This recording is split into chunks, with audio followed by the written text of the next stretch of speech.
But one thing, was for us, which you spoke about, as the governor, as the sitting governor then, I didn't control any of those things. I stood to say that this is a level playing field. Let people be able to freely express themselves. Of course, there will be people on both sides that would be over, zealous of it, that will, ordinarily, go out of board, to do things wrongly, and I think that the system, I was a player, so I certainly could not begin to punish people. The system, the institutions must have enough, shock absorbers to be able to deal with it, independent umpires, the police, security, to be able to deal with it. Because I certainly cannot continue to be a judge, in my own case. But, but that is one of the things that happen. Your Excellency, Nigerians are going through a lot this time. And what we are hearing out there is that governors are not doing enough to ease the pain on Nigerians. They are saying states are earning far more than they used to earn from the distributable revenue from FAC, but that they are not doing enough. I want you to tell Lagosians, use this opportunity to tell Lagosians your strategy to ease the pains by way of palliatives and the rest. Your strategy and how far you have even gone at this time to help us solve the problem of food insecurity. How far have we gone with the water project, for example, which will help us produce a lot more tons of rice than we have currently? I think first is really to express one's deepest empathy with our citizens, to say that one is not aware, to say that they are not unmindful of what or where we are, would be completely insensitive. So I want to, also look straight in camera and say that indeed we all have a responsibility to do a better job, of ourselves as leaders. It's for us not to give excuses. It's for us to be able to solve, our social economic problem at this level, and be able, because what is the essence of governance? Provide security, make life better for the citizens, and give them, a sense of belief and hope. And that's why one of the things that we hope that we will be able to communicate, at this sitting this morning. So as a government, we cannot be everything and everywhere, but we can provide and create avenues for others also to join us. There's some things that are directly under our control, which I'll talk about, but there's some things that I also can encourage other players to see us, to understand, and to work with us, so that the effect and the output and outcome will be felt, across board. The first thing that we have done, or we will be doing, from today going forward, is that we actually even want to start with our own public servants, and to say that given the challenge that we see now, can we even be creative and have a flexible working hour?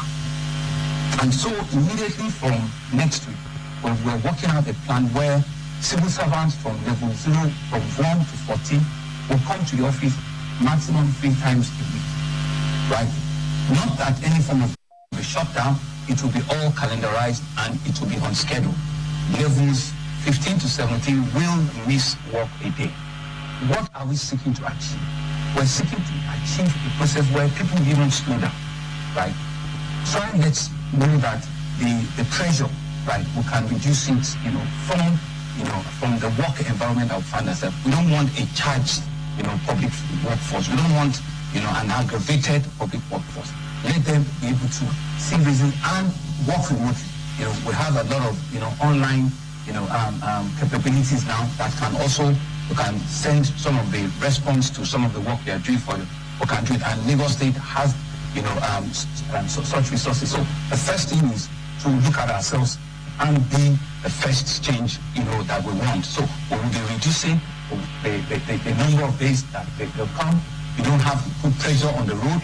You don't have to be on the road for 3 hours trying to say you're trying to get home at night. So you can plan better. you also can reduce, the economic pressure. We have in the fleet of the public service over 120, buses, but it's not enough, right? So reduce it, let's plan out our time. Services will not be disrupted, services will not be reduced, to our citizens. You want something for government, there will still be somebody that will do it for you. Two other arms of government that are already doing it. In the health sector, they always have a calendarization, they always have, days of anniversary, so they will continue in that line. Our teaching, sector will continue. Our students will continue to come for 5 days. We'll work out an additional transport support for our classroom teachers to ensure that, they keep the 5 days, because we know that these pupils have exam time and the rest of it. So we will continue, to keep that. So that will be the first baseline, for us to be able to reduce the pressure and the tension that we have amongst ourselves. The next line is also to look at our pensioners, right? How well have we fared, to reduce the burden of pension liabilities? I dare say that Lagos State is the first, to ensure that our pensioners, as we speak now, we're at a stage where it's only pensioners that have retired in 2023 that have not been given their full payment. Every other one has been cleared. And this year alone, in January, we cleared some outstanding pensioners. February was cleared. We've done over 4-5 billion already this year. Next month, I've given a commitment that will do another 4 billion. What that will now do is that within a month, of so of your retirement, you should be able to get your check. No other part of we believe in the country has anything close to that. So we have brought succor to people that have worked, for 10 years, 20 years, 30 years in the service of Lagos State to ensure that they will earn, their pensions, as at when due, and they can do whatever they want, with their resources. That's on our public sector. The local government, the health sector, the teaching service is across board. I write and ensure that nobody is left behind. Now going to our to our citizens, we started something last year from August, where we had a 50% reduction on all public transportation, right? It was reduced, and stopped towards the end of the year when, things resumed back, But now I think transport cost is also a major pain that our citizens are. So almost immediately from this weekend, we're throwing back a 25% reduction on all public transportation. But we're working with the various unions to ensure that we also can support them. But on our BRT, on our trains, on our ferry services, you are going to begin to enjoy that almost immediately from this weekend. I've given instructions, and so they are working on the logistics for that. On the food palliatives, which is one of the ways in which we also can intervene, right? As we speak, I'm expecting over 100 trailers of rice coming, up north, and I will explain what is happening to our own, in a short while, And so we're doing this at 3 levels. We're doing a food purchase and redistribution that will cover about 300,000 households, not just individual household, that will have 10 kg rice, 5 kg gari, 5 kg beans, and have other small things like tomato and the rest of it in a combo bag, right? The procurement of that started. It will just be a logistics of how to package and distribution that will follow. And I will explain to you in the course of this conversation who are the people that will be supervising and superintending all of that to ensure that the real set of people that want these things to get to, will get there. That's one level, one layer of direct procurement of rice, stable rice, beans, gari, and some small, pepper and tomato in one bulk. The next level will be utilizing our experience during COVID. We're going to be opening, what we call Sunday markets in about 42 markets in Lagos. Sunday market. What you will see in those markets, is the same sort of like, stable, food item. But this time, you'll be buying at a reduced cost. We're going to cap what you can buy at not more than 25,000, and we'll be giving you a 25% rebate immediately there. So we have started that at our middle market in Ijiro, which you've all seen, but we're taking it to 42 identified markets in Lagos. We're not giving you the opportunity to come and want to buy worth of 100,000. That means you are Ruben, you have the capacity. But somebody that wants to buy 10,000, 15,000, which are the people that want to take out of the poverty line, we will give you a discount, an immediate discount of about 25. You will get that rebate. And you are not just buying one item, you are buying, a combination of, staples, and you will get a relief immediately. So that Sunday market will happen for the next 4, 5 Sundays, and we'll continue to review. So we will make all the logistics available, all the food items will be at this. We're working with the local government, with the leaders of the market. We'll identify and we'll publish, all these things. That's the second level. The third level will be that we are now going to do what we call, the soup bowl in the soup kitchen. We did it also during COVID. We want to identify mama puts, caterers that are in your loop, and we want to be able to feed between 1,000 and 1,500 in every local government per day, at the first instance for the next, 30 to 60 days. So let's watch out the logistics. We are identifying, the caterers already. Funds will be sent to them, and they'll have vouchers. So that just people just walking, and just give them something, to eat, one a day, and let's just continue, on that. The whole idea around this is that one of the verticals will reach you in one form or the other. So that's regarding food. No, I've not finished. On the health sector, right? We also realize that. So some people's their problem is not the gari or the rice. There's some problem. And I told you a woman gave birth on the road yesterday. Why should that, be a case? Because it could be pressure, right? So immediately, where all our 31 general hospitals will be given free child delivery, either during normal birth or cesarean birth. We will take up the cost so that we reduce the pressure, on our people almost immediately. We are also working with them to reduce the cost of some particular types of drugs, hypertension, diabetes, and we can give a rebate at our hospitals. We can give a rebate. So we don't want that to be thrown out, So we're trying to give, to work out with the hospital and give, a rebate on that. That's number 2. Number 3 is that our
get you to your destination with the latest traffic updates, well spiced up with some great music. Lagos Traffic Radio, 96.1 FM. Traffic news round the clock. And that can take us for 8 months to 9 months production of close to 2 billion bags of 50 kg. So if we have that exemption, so that we can use that, to encourage the rice farmers, to still, because what we hear is the challenges of people not going back to the market, not going back to their farms on time, and so we cannot get, enough. In fact, to say to you, sir, some of the parties that we're expecting from the north, we even have to write to some of my colleague governors for them to give us passage to be able to drive down this party, because the conversation is like some are being smuggled out or some. We don't want to listen to that. But it's a long journey, 800 kilometers, 1,000 to drive down, and because we're waiting. It's not a mill where you can kickstart, stop. You're gonna run in the ground. So we need to have, the silos there are 16 massive silos of almost 32,000 metric tons. 2 vessels of paddy can fill up that place, and we will be able, on a very large scale, be able to populate, citizens, with stable, food like rice. So we will be pursuing that opportunity, with the federal government, right? And I'm also using it, I'm speaking publicly. If there's any paddy aggregator or any paddy rice that know that they can send us down, we're willing to buy. Our funds are out there, to buy this paddy. So in the medium to short term, these are some of our solutions at ensuring that we can, in all of the verticals, we can touch, our citizens in one form or the other. But the question is the how. To make it a lot more very transparent and be people-driven, right? We have used a mechanism before, which is we had all the trade unions, members, we had the religious leaders, members, we have the CDC, CDE as members of the monitoring and the distribution, channel. But immediately today, I'm also setting up another economic advisory team.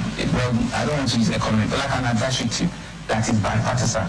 I've identified, the secretary of PDP, for example. I've identified the former chairman of Labour Party that's in the House of Rep, for example. I've identified Mr. Utumaki as an example of civil society, and the chairman of the Guild of Editors will join us, and the chairman of NLC will join us, and the local government chairman will join us, the chair of the local government will join us, a representative from the House of Assembly will join us, one religious leader, Christian, Muslim, and Deputy and I will form the team, and economists like Shino and Fadmiro Bairo, who is also, a public commentary, a lady who is very sensitive to consumer price protection, so let's let all of these people advise us, rethink all of these things that I've said, tell us that this will not be enduring, think through this, right? But also ensure that the distribution is completely not people that knows the governor or knows the deputy governor, so that we can be transparent, with our intentions, of helping Nigerians out. And it's also an opportunity for me to advise, other sectors. Like I said, government is just one arm. Everybody knows that government is an enabler. We're not the real, emperor of the. So MSMEs, let's be creative. If you don't need to have all your tables come the same day, be very creative. Give them a flexible work hours. The private sector companies, right? It's a time where we need to, as stakeholders in this country, we need to reduce the effect of profitability and keep life alive. Right? It's not all about shareholder value again and ensuring that it is profit for our stakeholders. No. How about the citizens that have been very committed, purchasers of your goods or consumers of your product? At what point in time can we all, just slow down and ensure that we can give back? We did it during COVID. As a city, as a state, we all came out to support ourselves. This is also a clarion call.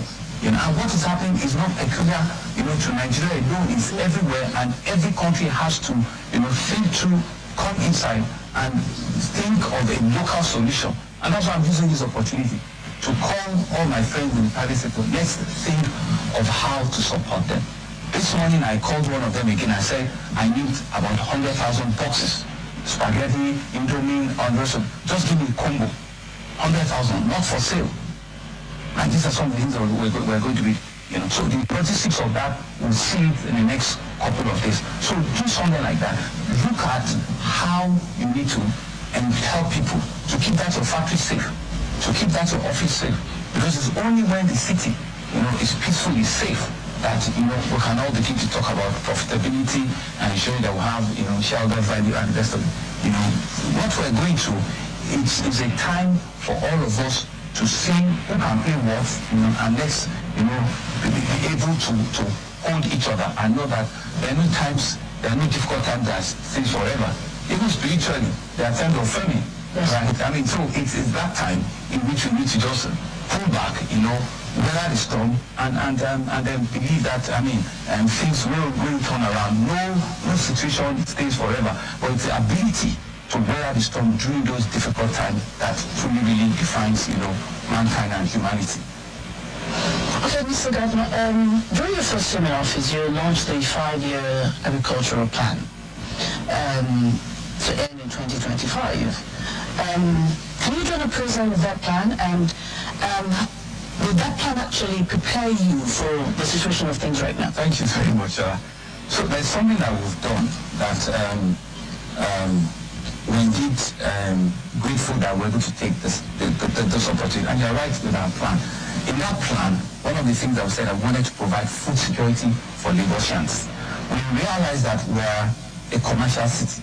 We're not an agrarian city. We don't have the land. We don't have it, right? So we're building, currently as we speak, the largest logistics hub in the whole of sub-Saharan Africa.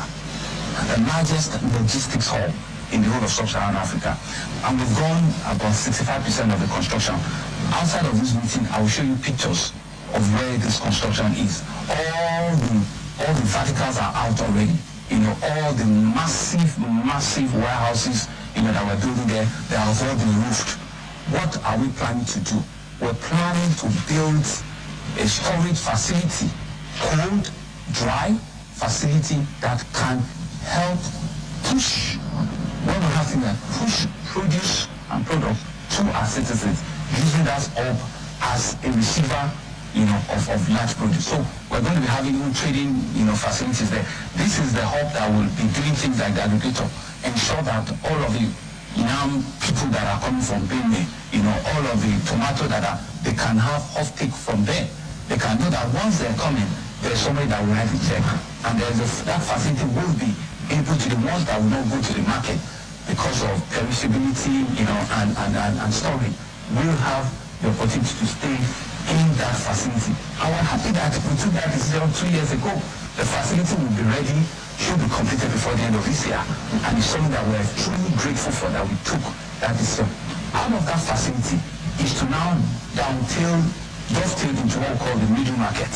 The middle market, one of these is what you saw or you are seeing at Ijiro, which is where you can see, exchange of quantities. As we speak, we're building 4 concurrently. We're building as we speak, which will also be ready before the end of the year. On that 4, we're identifying 7 other locations that we also can build. It's still part of the plan. So we're building in Ajah, we're building in Abulega, we're building in Agege, and I think with another one in Kurudu. So 4 concurrently to be able to, recreate what we're seeing, in Europe, and identify locations for additional 7.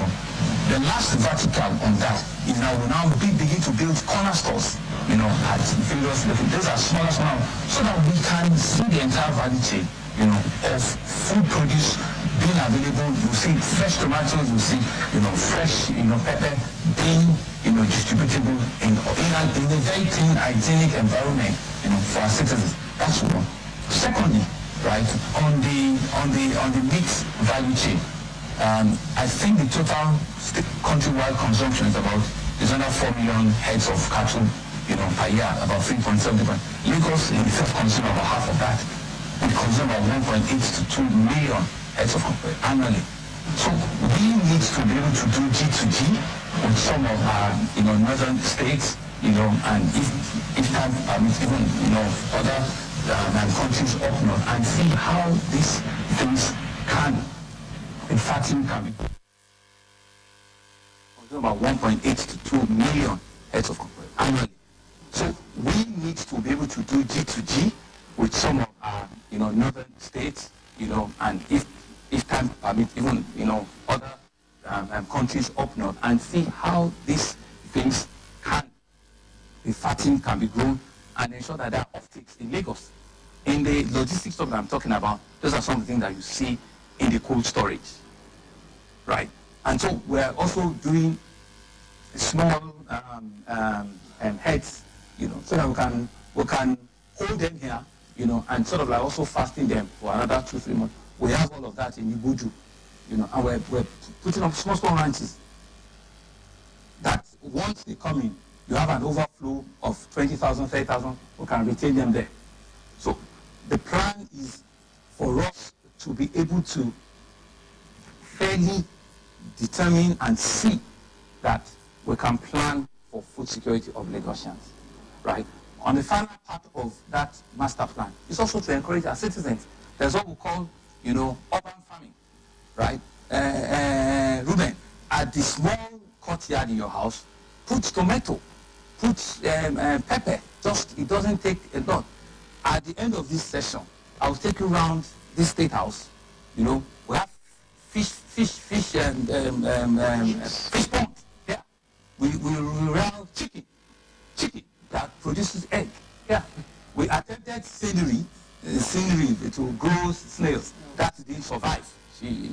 First it couldn't survive because of the ants that came down. So we have small ones that grow fertile. It doesn't meet the entire need, but it's an attempt to say that, even in your urban space, you can do a little thing. So it's really around, an end-to-end thought, at ensuring that let us eat what we grow, let us grow what we eat, and just take up this challenge. It's a clearing call for all of us. Take up this challenge and let all of our, spaces that we have in our houses do something. It doesn't take, a whole lot, and it just reduces the pressure, of you needing to run to a market or you needing, to look outside, and see solutions. So Sharon, that's our plan, and we believe we're on the track. By end of next year, we'll review it. All of this market that I talked about will have been, up and running already, and we'll see what are the additional things that we need to add in or take away from it. Listen to the various interventions across various areas that you have talked about.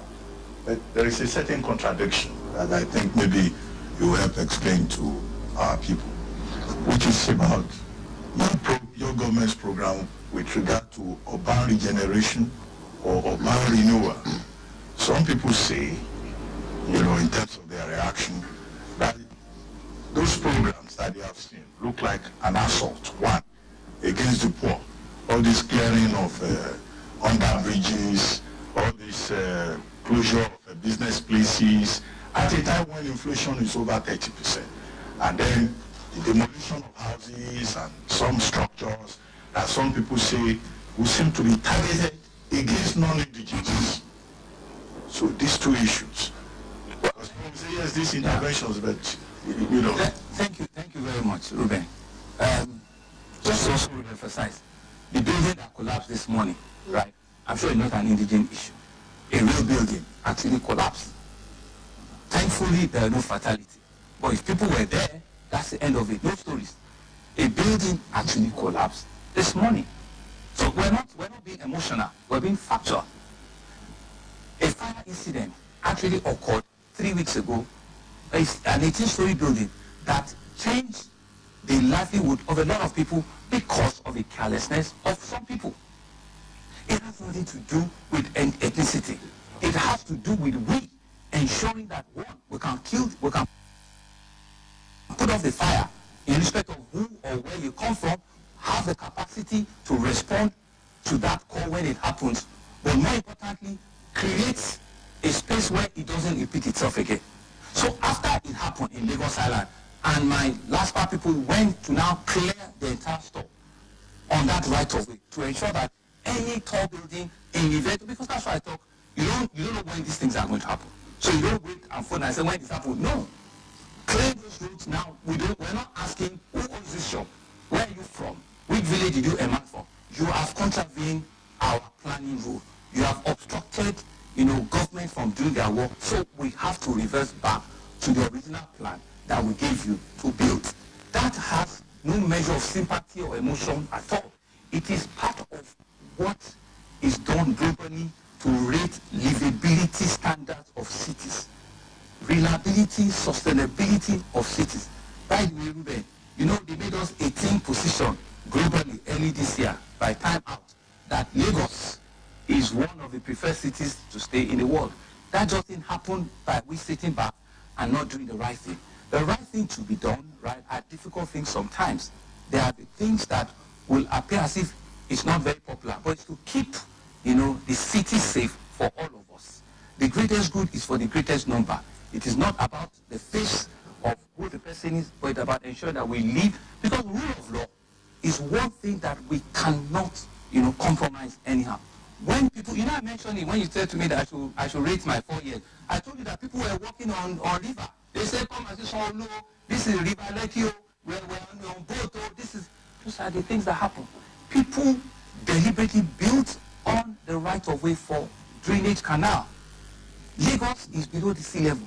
So those waters have to go there like flats. They have to go, come back from and go back again. So that was all we did. Let me tell you, there are some officers of government, officers of this government, that their houses went down. Their houses, they wrote that there's nothing, it has to go. We are not taking your house. If it's only one room that we need to take, we're not out to take the entire 4-bedroom. If it's only one room that contravenes, we'll leave the remaining 3 rooms. You can reconstruct and come back to your 3 rooms. But the ones that is on our line, we will take it and we don't have it. Because we just need to be able to rescue the city. If not only will we be doing this country a disservice, this is the melting point of our country. It controls 65% of international traffic. So we need to continue to ensure that we have that, not just in name, in our response, in our ability to keep the city. We went around clearing, saw what we took away from Ijora, Obalende, and rest of it. We've done a massive rail infrastructure. Underneath that rail, you see people on government spaces, and these are the kind of things that we see with traffic robbery. Some of them, come up and come and rob people on the coal bridge. Ruben, last year, under the bridge of Apombo, there was a fire incident. It shut down that bridge for 9 months. We cannot, no government will fold their arms and let that kind of a thing happen. For 9 months, killed economic activity and the rest of it. So for us to go back and clear it, is for us to do it over and over and again, and for people to know that under the bridges, these are we cannot even have money to build those infrastructures again. We don't. So we have to protect what we have to ensure that these buildings can last 100 years, 120 years. So we will not, in fact, we've just started. But what I can assure you is that nobody will unwillingly be attacked by virtue of race, gender, color, ethnicity. That I can put on the table and say that, please, if you know of any, I will be the first that will apologize in the event of such thing happen, but will make amends, immediately. We will never allow things like that to determine who we are and how we govern the space. But it is really for all of us to understand that we're all cohabiting here, and we need to jointly respect, the rules, of our cohabitation. That's all we're about, and that's what we're trying to do. So Mr. Governor, this measure that sounds reactive, maybe is speaking to systemic failure, and I mean, these buildings are already up. It's either somebody in the system is complicit of not doing their job, or there's clear inefficiency. So I would like you to speak to that particular one, so that it's not a question of the building going up and it comes down. It shouldn't come up in the first place. Then the second part is the issue of arbitrary increase in rent in Lagos State. I also like you to speak to that, because sometimes it goes off the roof It looks like we're building an elitist society. Well, thank you very much, and I will be the first to agree, even publicly, that you are right with that observation. Some could be just complete, fault on our part, that we did not, do the needful on time to ensure that those buildings did not even come up, and in the first instance. So we take responsibility, but the fact that we're inefficient doesn't also make it right. So we'll come back and correct what has happened. There was a time in which the Lekki corridor, right, was the fastest real estate development in the whole world. Then it came down to be in Africa. It was growing at a rate in which we have to start raising to catch up with it. And it is the measure of what people perceive as prosperity. It's a measure of what people think as the future of what they want. And you cannot stop, human migration. There's no border post in Ojota to stop anybody from coming in. So we as a city needed to respond to that by increasing the number of town planners that we have to employ, increase the number of estate valuers that we have to employ, ensuring that we train them well enough to be to. Let me tell you, in Lagos we have 52 building control agencies. Each local government, there's nobody that can have anything like that. 52 town planning offices. Sorry, 57 in each of the local government. 57 town planning, building control. Everything has to be. It's not centrally controlled. They have to all the dimension right down there. So what you see is fine. There could be, failure of government, and I'm taking responsibility in terms of being efficiently, proactive, to be able to deal with some of those nuisances. And that's also explained in some other way where I said we have to build redundancy. In emergencies, for example, we have to build, recruit fire servicemen, buy fire trucks, and just keep and fuel them and wait for something to happen. That's redundancy. But on this other side, we have to also scale up our staff, and our engagement to be able to meet with those realities. And the point around, fees and rates in Lagos and charges, as against rents. So we have a law that we've set up to protect the citizens, which says that, house owners and landlords should not ask for more than a year's rent. Should not ask for more than a year's rent. Do people now obey and, do that 100%? My answer will be no. But what are we doing? There are numbers that we've set up. We have an agency that we've set up. It's called La Serera. Lagos State Real Estate Agent. We set up that agency about 3 years ago. Respond to something like this. That if you know people that are asking for you to come and pay 3 years, report them to us. We will take it up for you and see how we reduce that budget for you. The other part of it are as against the increment. We also cannot play in a demand and supply, and force. The only other thing we can do is how well can we also provide, intervention houses and rest. And we're doing our best. This government has commissioned about 19 housing projects, 19 in different parts of the state, there's so many of them that we've done. So we will continue to do that, but we cannot catch up with what they're doing in the private sector. 2 days ago, and just a small digression, somebody was asking me that, why do people collect, rents in foreign currency? And I said, maybe it's a conversation that I need to have here, and we need to stop this. Why? Given the pressure of the currency that we're talking about, why? And there's a CBN rule that says that you cannot charge fees, or rent in foreign currency. Why should we have, landlords asking their tenants to pay in foreign currency for a house that is built in Lagos, that you are using Lagos road, you are breathing Lagos air, for them to pay in foreign currency? I think it's absurd, and those are some of the challenges that we need to eradicate, remove, so that somebody that needs to go and pay 25, it doesn't begin to run helter-skelter just to pay, whatever is your rate, pay it in Naira. And I think those are some of the things that we need to stop. Stop this dollarization of every single thing that we have in our economy. It has to stop. And it's only when we do this that we can reduce all of these things around dollars. Everything is about dollars. Why? Egypt just made a pronouncement 2 weeks ago. I said, no, we're not going to be having a mix of exchange in dollar. We will use our local currency. We need to also be able to, I still spoke to YC yesterday. I mean, Mr. Kadus is my mom. I said, we need to be able to think out of the box. My question is, all these Chinese companies, all these Indian companies, what stops us from exchanging their transactions with them in their country in yuan? If you go to Dubai, no matter who you are, you cannot pay a foreign currency in any of the services. It has to be in dirhams. Why can't we do the same? The Indians, why can't we pay them rupees? So I might not have all the answers, but it's really for, monetary policy to look and let's see. We cannot continue to do the same thing. And so let us even start with that. You're an Indian company, you're a Chinese company, these things, it's a produce from India we're expecting. It's an item from China.